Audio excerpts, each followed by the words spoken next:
ഇന്ന് ഞാൻ നിങ്ങളോട് പറയാൻ പോകുന്ന കഥയുടെ പേരാണ് ഉരുളക്കിഴങ്ങ് ബോംബ്. കഥയുടെ പേര് പോലെ തന്നെ വിശ്വസിക്കാൻ അല്പം പ്രയാസമുള്ള സംഭവമാണ്. 22 വർഷങ്ങൾക്ക് മുൻപ് നടന്ന സംഭവം. നെടുങ്കണ്ടം MES കോളേജിൽ പ്രീ ഡിഗ്രി, ഇന്നത്തെ +2 പഠനം കഴിഞ്ഞ് നാട്ടിൽ വന്നു. ഇനി എന്ത് ചെയ്യും എന്ന് ആലോചിച്ച് വിഷമിച്ചിരിക്കുന്ന സമയം. അതിനെന്തിനാണ് വിഷമിക്കുന്നത്, ഡിഗ്രിക്ക് പോയാൽ പോരെ എന്ന് ഒരുപക്ഷെ നിങ്ങൾ എന്നോട് ചോദിക്കുന്നുണ്ടായിരിക്കും. ശരിയാണ്, പക്ഷേ ഞാൻ പ്രീ ഡിഗ്രിക്ക് 8 നിലയിൽ പൊട്ടി തകർന്നിട്ടാണ് നാട്ടിൽ ലാൻഡ് ചെയ്തത്. അല്ലായിരുന്നെങ്കിൽ ഡിഗ്രിക്ക് പോകാമായിരുന്നു. MES കോളേജിൽ പഠിക്കുന്ന സമയത്ത് വീക്കെൻഡിൽ കുരുമുളക് പറിക്കാനും കാപ്പിക്കുരു പറിക്കാനുമൊക്കെ പോയി അത്യാവശ്യം കൈമണി ഉണ്ടാക്കുമായിരുന്നു. നാട്ടിലെത്തിയതോടെ അതിനുള്ള സാധ്യതകളും അസ്തമിച്ചു.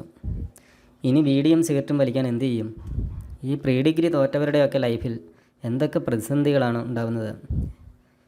അങ്ങനെയിരിക്കെ ഒരു ദിവസം നാട്ടിലുള്ള ഒരു ബീഡി വലിക്കാരനായ ചേട്ടൻ എൻ്റെ അടുത്ത് വന്ന് ചോദിച്ചു, വരുന്നോ കഞ്ചാവ് വേട്ടയ്ക്ക്? അയ്യോ അതൊന്നും വേണ്ട, ഉണ്ടെങ്കിലൊരു 3 ബീഡിയും ഒരു സിഗരറ്റും തന്നിട്ട് പോയിക്കോ. ഞാൻ പറഞ്ഞു, എടാ കഞ്ചാവ് വലിക്കുന്ന കാര്യമല്ല പറഞ്ഞത്, കഞ്ചാവ് വെട്ടി നശിപ്പിക്കാൻ പോകുക ഞങ്ങൾ. വേണമെങ്കിൽ വാ, ഡെയിലി 300 രൂപ കൂലി കിട്ടും, 3 ദിവസത്തെ വർക്കാണ്.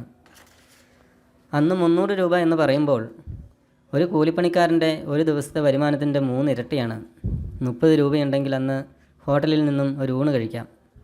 അങ്ങനെ നോക്കുമ്പോൾ 3 ദിവസം കൊണ്ട് 900 രൂപ. ഒരു ദൈവദൂതനെ പോലെയാണ് ചേട്ടൻ ഇന്ന് എൻ്റെ അടുത്ത് വന്നത്. ബീഡി വാങ്ങാൻ പൈസയില്ലാതെ വിഷമിച്ചിരിക്കുമായിരുന്നു. ചേട്ടനെ പുകവലിക്കാരുടെ മധ്യസ്ഥനാക്കാൻ വേണ്ടി ഞാൻ പ്രാർത്ഥിച്ചേക്കാം. അങ്ങനെ കഞ്ചാവ് വേട്ടയെക്കുറിച്ചുള്ള ആകാംക്ഷ കൊണ്ട് മനസ്സ് തുള്ളിച്ചാടാൻ തുടങ്ങി. കേരള തമിഴ്നാട് അതിർത്തിയിലുള്ള കമ്പക്കല്ല് എന്ന സ്ഥലത്താണ് കഞ്ചാവ് തോട്ടമുള്ളത്. മൂന്നാറിൽ നിന്നും വനത്തിലൂടെ ഒരു ദിവസം യാത്ര ചെയ്ത് രാത്രിയിൽ കമ്പക്കല്ലിനടുത്തുള്ള വിജനപ്രദേശത്ത് ക്യാമ്പ് ചെയ്യണം. അടുത്ത ദിവസം രാവിലെ പുലരുമ്പോൾ മലയിറങ്ങി വേണം കഞ്ചാവ് തോട്ടത്തിലെത്താൻ. ഞങ്ങളുടെ നാട്ടിൽ നിന്നും 10ഓളം ആളുകൾ ഉണ്ടായിരുന്നു ആ സംഘത്തിൽ. ഞങ്ങളുടെ ജോലി കഞ്ചാവ് ചെടികൾ വെട്ടി നശിപ്പിക്കുക മാത്രമായിരുന്നില്ല. അതിൽ പങ്കെടുക്കുന്നവർക്കുള്ള ഭക്ഷണ സാമഗ്രികൾ ചുമടായി കൊണ്ടുപോകണം. വാഹനങ്ങൾക്ക് എത്തിച്ചേരാൻ സാധ്യമല്ലാത്ത സ്ഥലമാണ് കമ്പക്കല്ല്. അവിടെയുള്ളവർ യാത്ര ചെയ്യുന്നതിന് കോവർ കഴുതകളെയാണ് ഉപയോഗിച്ചിരുന്നത്. ഏകദേശം 10 മണിയോടെ മൂന്നാറിൽ നിന്നും യാത്ര തുടങ്ങി.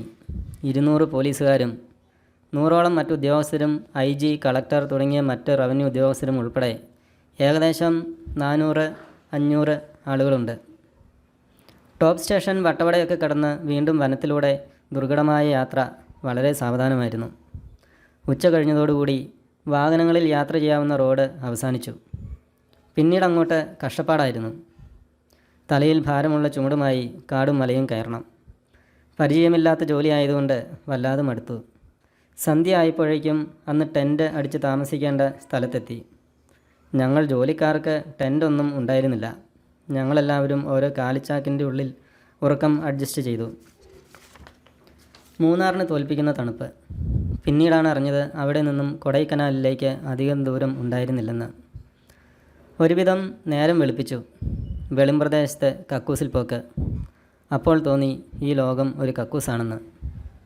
രാവിലെ തന്നെ ഉപ്പുമാവ് കഴിച്ചു. വീണ്ടും മലയിടുക്കുകളിലൂടെ ചുമടും താങ്ങി യാത്ര. ഇനി അങ്ങോട്ട് മലയിറക്കം ആണ്. ചുമടുമായി മല കയറുന്നതിനേക്കാൾ ബുദ്ധിമുട്ടാണ് മലയിറങ്ങുന്നത്. ഞങ്ങൾ മലയിറക്കം തുടങ്ങിയപ്പോഴേക്കും പോലീസുകാർ ആകാശത്തേക്ക് പലതവണ വെടിയുതിർത്തു. ആദ്യം കാര്യമെന്താണെന്ന് മനസ്സിലായില്ല. താഴ്വാരത്തിലായിരുന്നു കഞ്ചാവ് തോട്ടം.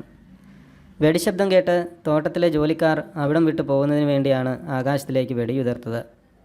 അരമണിക്കൂർ കഴിഞ്ഞപ്പോഴേക്കും കഞ്ചാവ് ചെടികൾ കണ്ടു തുടങ്ങി.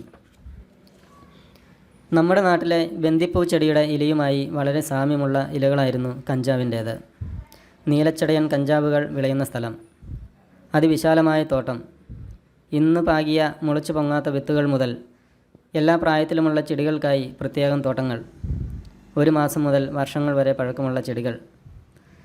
ചിലത് കുലച്ചു മറിഞ്ഞിട്ടുണ്ട്. എല്ലാം അങ്ങനെ നിരന്നു നിൽക്കുന്നു. ഇടയ്ക്കിടയ്ക്ക് കഞ്ചാവ് കൃഷിക്കാരുടെ പുല്ലുമേഞ്ഞ വീടുകൾ. അതിനുള്ളിൽ ആവി പാറുന്ന ഗോതമ്പിൻ്റെ ഉണ്ടകൾ. അവർ ബ്രേക്ക്ഫാസ്റ്റ് ഉണ്ടാക്കിക്കൊണ്ടിരിക്കുമ്പോഴായിരുന്നു വെടിയുച്ച കേട്ടത്. ഞങ്ങൾ സാധനങ്ങൾ ഒരിടത്ത് ഇറക്കി വെച്ച് ചെടികൾ വെട്ടി നശിപ്പിക്കാൻ തുടങ്ങി. ഏക്കറുകൾ നീണ്ട തോട്ടം മുഴുവൻ നശിപ്പിക്കുക അസാധ്യം. ഏകദേശം 1 മണിക്കൂറോളം ചെടികൾ വെട്ടി നശിപ്പിച്ചു. പിന്നീടാണ് യഥാർത്ഥ ക്ലൈമാക്സ് തുടങ്ങിയത്. കുറച്ചു കഴിഞ്ഞപ്പോൾ വെടിയൊച്ച കേട്ട് തോട്ടം വിട്ട് ഓടിപ്പോയവർ അക്കരെ മലമുകളിലിരുന്ന് ഞങ്ങൾക്ക് നേരെ വെടിയുതിർക്കുവാൻ ആരംഭിച്ചു. രംഗം വളരെ പാനിക്കായി. എല്ലാവരും ഭയപ്പെട്ടു. നേരിട്ട് ആക്രമണം നടന്നാൽ കിട്ടിയ ആയുധം ഉപയോഗിച്ച് ആക്രമിക്കാൻ നിർദ്ദേശം കിട്ടി. പിന്നീട് അങ്ങോട്ട് നടന്നത് ഭയാനകമായ ഏറ്റുമുട്ടലായിരുന്നു. കത്തിയമരുന്ന കുടിലുകൾക്കിടയിൽ, വെട്ടി നശിപ്പിക്കപ്പെട്ട കഞ്ചാവ് ചെടികൾക്കിടയിൽ ഞങ്ങൾ പരസ്പരം പോരാടി. പോരാട്ടത്തിൻ്റെ തീവ്രത കൂടിയപ്പോൾ ഞങ്ങൾ ജോലിക്കാരുടെ ക്യാപ്റ്റൻ വലിയൊരു ചാക്ക് വലിച്ചുകൊണ്ട് വന്നിട്ട് ഞങ്ങളെ നോക്കി അലറി. ടൈം ബോംബാണ്, കടിച്ചെറിയിട ആ പന്നികളുടെ നേരെ. പിന്നെ ഒന്നും നോക്കിയില്ല. ചാക്കിൽ നിന്നും ടൈം ബോംബുകൾ ഓരോന്നായി എടുത്ത് ആവേശത്തോടെ ശത്രുഭാഗത്തേക്ക് കടിച്ചെറിഞ്ഞു.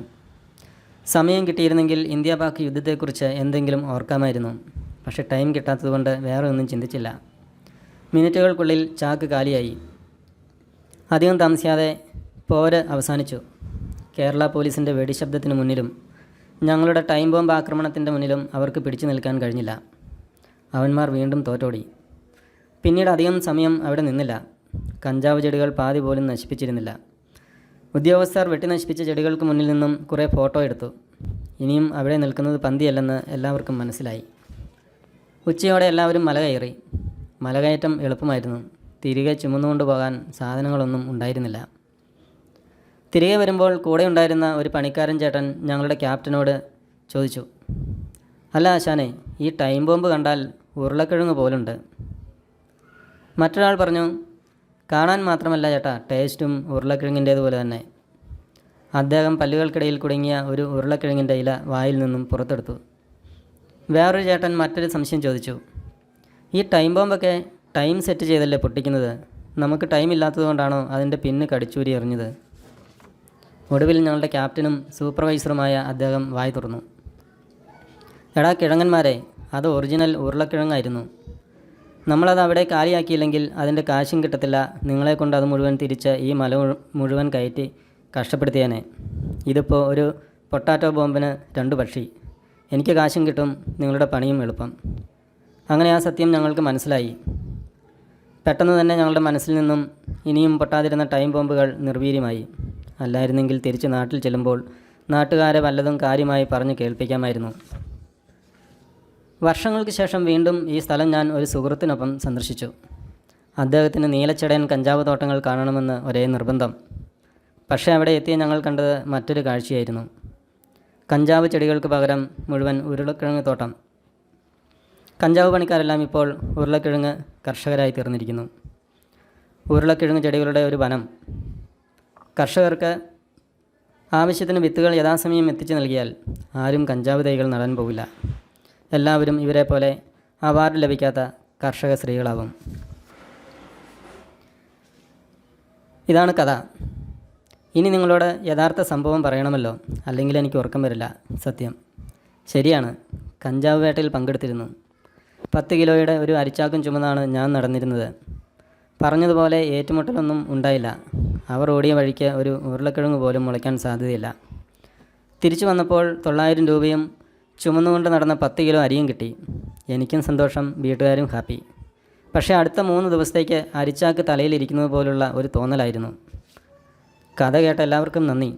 ഇനിയും ഇത്തരം നിറം പിടിപ്പിച്ച കഥകൾ കേൾക്കാൻ ഇഷ്ടപ്പെടുന്നവർ സബ്സ്ക്രൈബ് ചെയ്യുക. ഇഷ്ടമായവർ ലൈക്ക് അടിക്കുക, സഭ്യമായ കമൻറ്റുകൾ എഴുതുക. എല്ലാവർക്കും നല്ലൊരു ജീവിതം ആശംസിച്ചുകൊണ്ട് തൽക്കാലത്തേക്ക് വിട പറയുന്നു. നന്ദി, നമസ്കാരം.